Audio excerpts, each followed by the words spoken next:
Ya, untuk mengetahui informasi terkini terkait kasus dugaan suap Kepala Basarnas, kami telah terhubung dengan rekan kami Revika Sibarani di Gedung KPK Jakarta. Selamat sore Revika, bagaimana perkembangan pemeriksaan kasus dugaan suap Kepala Basarnas dan bagaimana perkembangan pertemuan antara Puspom TNI dengan pihak KPK yang masih berlangsung saat ini?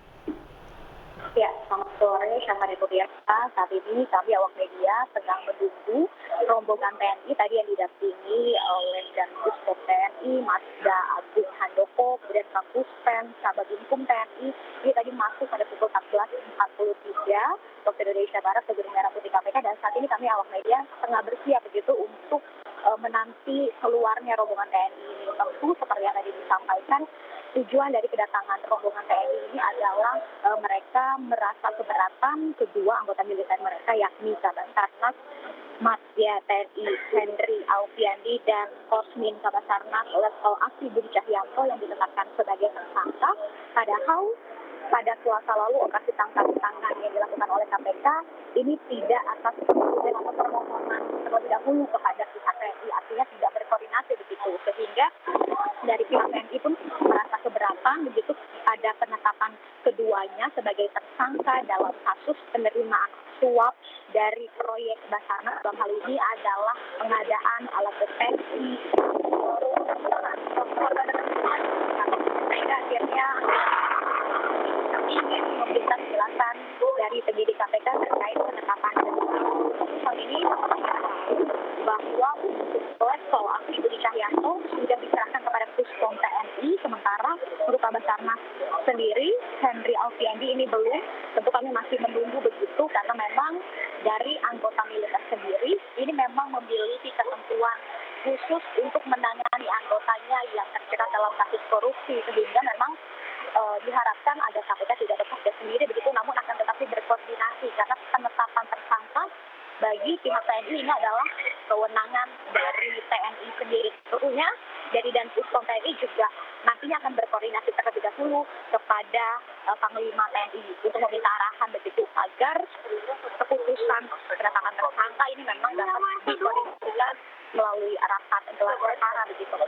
Dan dapat kami informasikan memang selain dari Kabasarnas, kemudian juga dari Kosmin Kabasarnas, ini ada 4 orang lainnya atau pihak lainnya dari swasta maksud kami yang juga ditetapkan sebagai tersangka. Diketahui bahwa Kabasarnas sendiri ini memang sudah menerima sebesar 88,9 miliar rupiah sejak tahun 2021 hingga 2023 ini dari vendor penerima atau pemenang lelang dari proyek Basarnas. Dan memang bisa diinformasikan juga kalau operasi tangkap tangan yang dilakukan oleh KPK ini dilakukan pada Selasa 25 Juli lalu. Ini dilakukan di wilayah Bekasi dan juga Jakarta Timur. 10 orang ditangkap dari kegiatan tersebut, dan KPK juga telah mengamankan barang bukti uang tunai pecahan rupiah. Bahkan Ketua KPK Firly Bahuri sendiri sebelumnya juga mengungkap ada pembagian 10% dalam dugaan proyek Basarnas ini. Dan saat ini bisa dilihat siapa dan pemirsa di layar kaca Anda. Ini akan ada keterangan pers begitu dari pihak rombongan TNI yang diketuai atau dikepalai oleh Danpuspom TNI Marsikal Muda Agung Handoko. Tentunya kita akan mendengarkan begitu keterangan dari pihak TNI apa saja tadi percakapan dengan pihak KPK, mungkin dalam hal ini adalah penyidik KPK. Seperti apa berikut kita dengarkan bersama.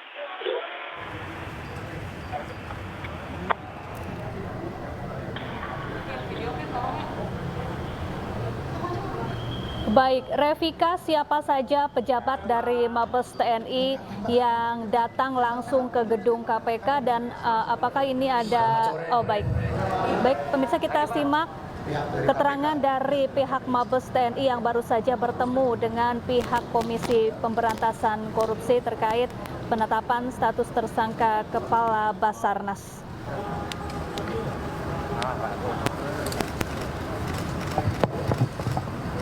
Dari sampaikan dulu.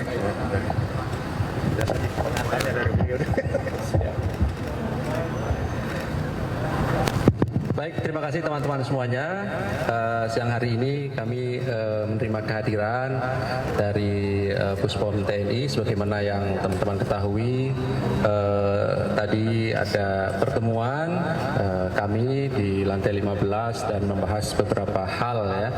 Dan nanti pada kesempatan ini akan disampaikan yang pertama oleh pimpinan KPK Pak Johanis Tanak, dan nanti dilanjutkan dari pihak Puspom TNI. Kami silakan juga untuk menyampaikan beberapa hal diskusi dan pembicaraan yang tadi sudah dilakukan antara KPK dengan pihak Puspom TNI. Kami silakan Pak Johanis Tanak. Baik, terima kasih atas kesempatan diberikan kepada saya. Assalamualaikum warahmatullahi wabarakatuh.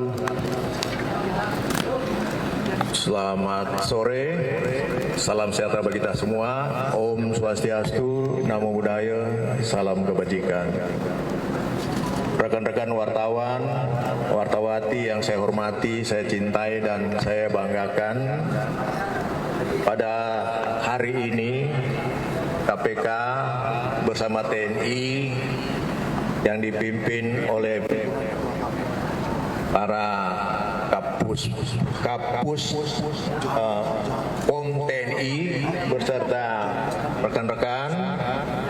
Kami tadi di atas sudah melangsungkan audiens terkait dengan penanganan perkara di Basarnas yang terjadi dan yang dilakukan tangkap tangan oleh tim dari KPK.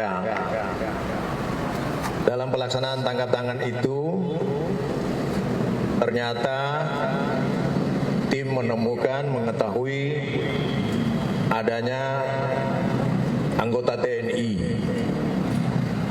dan kami paham bahwa tim penyelidik kami mungkin ada kehilafan, ada kelupaan, bahwasanya manakala ada melibatkan TNI harus diserahkan kepada TNI, bukan kita yang tangani, bukan KPK. Karena lembaga peradilan sebagaimana diatur dalam Undang-Undang Nomor 10, Pasal 10 Undang-Undang Nomor 14 tahun 1970 tentang pokok-pokok peradilan itu diatur ada 4 lembaga peradilan: peradilan umum, peradilan militer, peradilan tata usaha negara, dan peradilan agama. Nah, peradilan militer tentunya khusus anggota militer. Peradilan umum tentunya untuk sipil. Nah, ketika ada melibatkan militer, maka sipil harus menyerahkan kepada militer. Di sini ada kekeliruan, kehilafan dari tim kami yang melakukan penangkapan. Oleh karena itu kami dalam rapat tadi sudah menyampaikan pada teman-teman TNI, kiranya dapat disampaikan kepada Panglima TNI dan jajaran TNI. Atas kehilafan ini kami mohon dapat dimaafkan, dan ke depan kami akan berupaya kerjasama yang baik antara TNI dengan KPK dan aparat penegak hukum yang lain dalam upaya penanganan pemberantasan tindak pidana korupsi. APH, aparat penegak hukum, dalam penanganan perkara tindak pidana korupsi yang saat ini dipahami hanyalah kejaksaan dan kepolisian. Padahal dalam proses penanganan perkara korupsi, aparat penegak hukum juga termasuk tentunya TNI. TNI adalah termasuk aparat penegak hukum.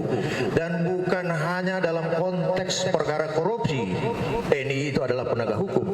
Dalam konteks tentang perikanan, TNI juga adalah aparat penyidik dalam penanganan perkara perikanan. Oleh karena itu, kami dari jajaran lembaga pimpinan KPK beserta jajaran sudah menyampaikan permohonan maaf melalui pimpinan-pimpinan dan Puspom dan rekan-rekan untuk disampaikan kepada Panglima, dan kedepannya tidak ada lagi permasalahan seperti hal seperti ini. Kemudian yang kedua, karena perkara ini adalah melibatkan Basarnas yang kebetulan pimpinannya adalah dari beberapa jajaran yang ada di sana adalah dari TNI, dan tentunya penyelenggara TNI yang diperbantukan di sana menjadi penyelenggara negara, tetapi statusnya tetap sebagai TNI, maka penanganannya bisa dilakukan secara koneksitas, tetapi bisa juga ditangani sendiri oleh Puspom TNI. Kami lagi berkoordinasi nantinya bagaimana yang terbaik untuk kedua lembaga demi bangsa dan negara dalam penanganan perkara korupsi. Saya kira untuk sementara dari saya cukup sekian. Untuk selanjutnya kami serahkan kepada Dan Puspom TNI. Silakan Pak.